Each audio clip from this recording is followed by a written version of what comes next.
ہارنے والے کو یہ اعزاز ہے کہ وہ سیکنڈ آیا، پوری دنیا کی سیکنڈ ٹیم ہے. کبھی ان کو خوش ہوتے دیکھا؟ روندے ہی پہ ہوں، انہوں نے ملک والے بھی رو رہے ہوں، تو آ بھی میدان جو روندے پہ ہوں. ٹھیک، ان کو یہ خوشی نہیں ہوتی کہ ہم سیکنڈ آئے، ان کو یہ غم ہوتا ہے کہ ٹرافی نکل گئی. ٹرافی، چوتھی شرط ٹرافی ہے. ٹرافی اللہ کی بارگاہ سے وکٹری سٹینڈ کے اوپر کھڑے ہونے کے لیے 4 کام ضروری ہیں: ایمان، عمل صالح، تبلیغ کا کام، صبر. یہ 4 باتیں لازمی پیپر، آپ کے بھی لازمی پیپر کچھ ہوتے ہیں جن کا پاس ہونا ضروری ہوتا ہے. ایمان کا درجہ کیا ہے؟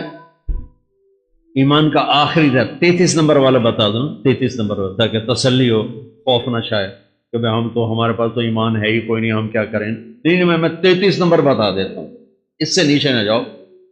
میں نے 7ویں میں نا فارسی رکھی. فارسی نا وہ جو آپشنل مضمون ہوتا ہے، چونکہ اس کو ٹیچر تھے بوڑھے سے، میں کہ نہ کچھ آکھنا نہ پوچھنا، چلو فارسی رکھو.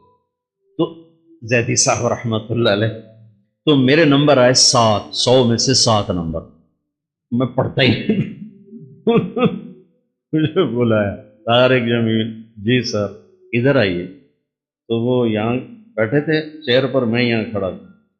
تو انہوں نے میرا یہ کان پکڑ کے، اور آپ کے ماشاءاللہ 7 نمبر آئے ہیں، تو آپ صفر خود لگا لیں تو انشاءاللہ 70/100 ہو جائیں گے. تو وہ 7 والا کم نہ کرو، 33 نمبر میں 10 دینا.